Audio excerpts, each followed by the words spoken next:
Стала вядома, дзе ў Беларусі хаваюць арэшнік. Беларускі бензін расійскія аўтазапраўкі не ўратуе. Расія прапанавала Беларусі свае цягнікі. 3 айчынныя заводы з вытворчасцю вагонаў не даюць рады. 31 траўня навіны на Нехта Плюс. Добрый вечар.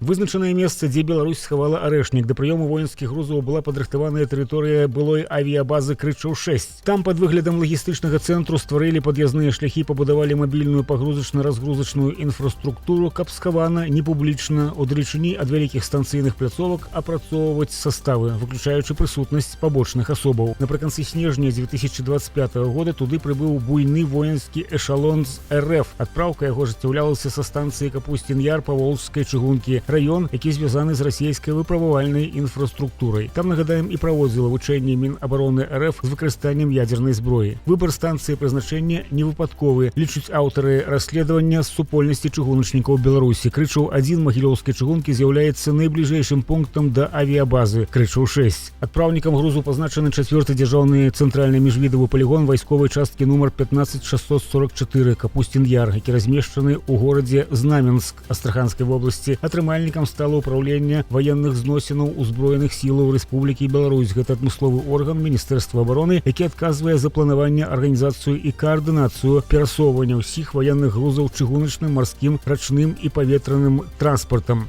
Склад эшелона ўключаў 54 вагоны платформы з грузам, аформленым як і іншыя грузы. У саставе быў і один крыты вагон з грузам, які мае маркіроўку выбуховыя матэрыялы. Там былі патроны і іншая выбухоўка, а таксама пасажырскія вагоны з асабістым складам. Усяго 61 вагон. На дадзены момант гэта адзіны воінскі эшелон, зафіксаваны супольнасцю чыгуначнікаў, які прыбыў непасрэдна ў Крычаў-6. Там ён на працягу амаль паўгода і стаіць. Па стане на сярэдзіну траўня 2026 года дастаўлены кантынгент аб'ект не пакідаў, зваротная адпраўка тэхнікі і маёмасці не фіксавалася. Пасля той снежаньскай адпраўкі новых саставаў сюды ў Беларусь з Расіі не прыбывала. Ці сапраўды Трамп гатовы паціснуць руку апошняму дыктатару Еўропы, і што Лукашенка хоча атрымаць узамен? NBC News піша пра прыкметнае пацяпленне кантактаў паміж Вашынгтонам і Мінскам. Нягледзячы на абвінавачанні ў рэпрэсіях, палітычных пераследах і саўдзеле ў расійскай вайне супраць Украіны, Лукашенка разлічвае на вялікую здзелку са Злучанымі Штатамі Амерыкі, а Дональд Трамп паспеў пахваліць дамоўленасці па вызваленні палітвязняў. Праўда, для многіх беларусаў гэта гучыць як камплімент чалавеку, які больш за 30 гадоў утрымлівае ўладу і душыць любую нязгоду. Суразмоўцы NBC нагадваюць, рэжым у Беларусі сёння называюць самым жорсткім за дзесяцігоддзі. Паводле палітычнага аналітыка Паўла Слюнькіна, былога дыпламата, які звольніўся са сваёй пасады ў 2020 годзе на знак пратэсту супраць паводзінаў Лукашэнкі асабіста і нялюдскага разгону дэманстрацыяў, такой хвалі рэпрэсій Украіна не бачыла, магчыма, яшчэ з савецкіх часоў ад самога Сталіна. Адрацца Святланы Ціханаўскай Франак Вячорка кажа адкрыта: непрыемна чуць пахвалу Лукашэнку, але ніхто і не мае ілюзій наконт таго, кім ён насамрэч ёсць. Эксперты лічаць, што Лукашенка проста вяртаецца да сваёй старой гульні, якой забаўляецца ад пачатку 2000-х, вызваляе частку палітвязняў, каб атрымаць саступкі ад захаду, але працягвае саджаць новых. А галоўная мара дыктатара, мяркуюць суразмоўцы NBC News, застаецца нязменнай: атрымаць запрашэнне ў Белы дом, дзе ён ніколі не быў і не быў увогуле ні разу ў Вашынгтоне, што, як ён думае, вярнула б яму міжнародную легітымнасць. Для чалавека, якога доўгія гады пазбягалі на захадзе, гэта быў бы бадай галоўны прыз усяго жыцця, лічыць Франак Вячорка. У Беларусі такога раней бадай не было, бясконца рамантуючы чыгуначныя пуці і масты над імі. Улады ўпусцілі ўласна стан самога рухомага саставу. Зусім нечакана, у тым ліку і для саміх чыгуначнікаў, выявілася сітуацыя, калі надышоў час незапланаванага рамонту. У сувязі з гэтым Белчыгунка раптоўна інфармуе, што 31 траўня і 1 чэрвеня асобныя цягнікі міжрэгіянальных лініяў бізнес-класу ў зносінах Менск-Магілёў-Менск будуць следаваць саставамі, сфармаванымі з вагонаў лакаматыўнай цягі замест моторвагоннага рухомага саставу серыі ДПЗ, то бок гэта дызель цягніка, спраектаванага польскай кампаніяй Песа Быдгощ, які стаў з вялізнымі перабоямі курсіраваць на беларускай чыгунцы. Пішуць вінаватыя санкцыі, за якіх дастаўка запасных частак прыпыненая і рухомы састаў вяртаецца да свайго старога выгляду. Чыгунка паведамляе, што пасажырам, якія раней купілі дакументы на гэтыя цягнікі, будзе вернутая розніца ў коштах пры звароце ў білетныя касы. Паездзілі з камфортам, ну і хопіць. Не ўсё кату масленіца. А вось на які тэрмін вярнулі асобныя дызельныя лакаматывы, шумныя і брудныя для экалогіі, пакуль і самі не ведаюць. Дарэчы, расійскі вытворца «Трансмаш Холдинг» прэзентаваў на 15-й міжнароднай выставе «Транспорт і лагістыка-2026», якая праходзіць у Менску, сваю новую распрацоўку – нізкападлогавы электрацягнік пераменнага току EP5N. Адмыслова для дэманстрацыі на выставе ў беларускай сталіцы дызайнеры TMX распрацавалі эксклюзіўную тэматычную ліўрэю і дызайн інтэр'еру, якія падкрэсліваюць характар цягніка, выява створаная ў супрацоўніцтве з Нацыянальным цэнтрам прамысловага дызайну і інавацыі «Лаб 2050. Праўда, электрычка ў колерах лукашэнкаўскіх сцяга і герба была паказаная ў выглядзе віртуальнай мадэлі. Ужывую такіх цягнікоў ніхто з прысутных не бачыў, а з прэзентацыйнага роліку стала вядома, што канструкцыйная хуткасць цягніка складае 160 км на гадзіну, а тэрмін службы 40 гадоў, амаль як у швейцарскага штадлера, там ад 40 до 50 гадоў. У вагонах ёсць месцы для перавозкі ровараў і дзіцячых калясак, прадугледжаная пасадка на сярэдніх і нізкіх платформах, якія распаўсюджаныя ў Беларусі.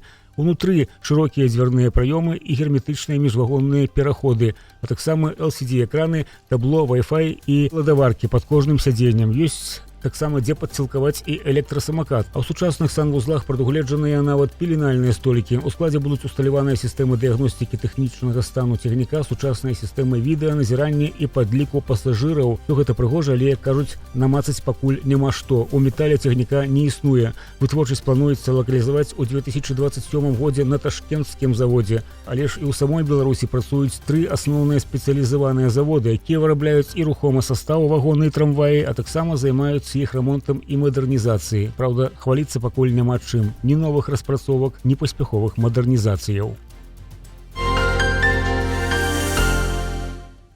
У акупаваных Крыме і Севастополі скончыўся бензін. Паліва на захопленым Расіяй паўвостраве зараз прадаюць толькі па талонах, пры гэтым у асноўным запраўляюць аўтобусы і хуткія. Знайсці на запраўцы бензін любой маркі амаль немагчыма, расказвае тэлеграм-канал ЧТД. Бензін у Крыме знік з-за украінскіх нападаў на расійскія НПЗ і трасу Новороссія, якая злучае Ростов-на-Доне і Сімферополь. Губернатар анексаванага Севастополя Міхаіл Разваджаеў патлумачыў паліўны крызіс часовымі лагістычнымі складанасцямі і паабяцаў вырашыць праблему за 30 дзён. Адкуль ён узяў гэты тэрмін, сказаць складана. У такой сітуацыі выгоднае становішча вынікае для Беларусі, якая, са словаў ейнага кіраўніка, гатовая ў любы момант пастаўляць перапрацаваную ў бензін нафту на расійскі рынак і ў неабмежаванай колькасці. Тут Лукашенко зноў схлусіў, на бензіне надта не азалоцішся. РФ працягвае закупляць бензін у Беларусі, продажы паліва на петербургскай біржы выраслі ў 58 разоў, і пры гэтым яно значна даражэйшае за расійскае. Адкуль у беларусаў магчымасці для забеспячэння Расіяй бензінам і ці памяняюцца кошты на запраўках? Па дадзеных нацыянальнага біржавага коштавага агенцтва у Расіі на петербургскай біржы ў перыяд з 1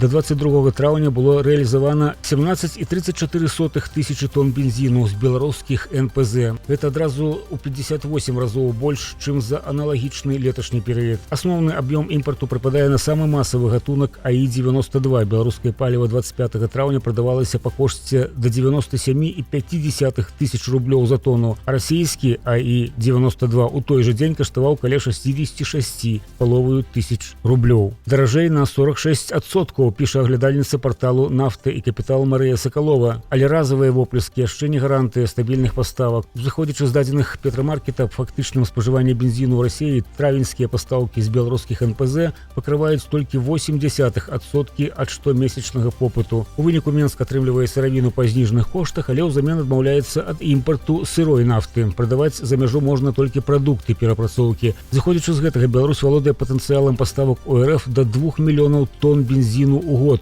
Наяўны ж попыт на бензін у Расіі складае каля 40 мільёнаў тоннаў, а магчымасці беларускіх НПЗ гэта ўсяго толькі толькі 5% ад усяго запатрабавання. Так што істотнага ўплыву Беларусі на расійскі рынок не відаць. Калі ў РФ з'явіцца дэфіцыт паліва, суседні партнёр яго не закрые, па якой бы цане не закупаўся там бензін. Тэарэтычна можна было б набыць паліва ў Кітаі. Размовы аб абнаўленні імпартных пошлінаў на бензін з КНР былі, але нічым не скончыліся. Гэта ўся інфармацыя на сёння. Да пабачэння.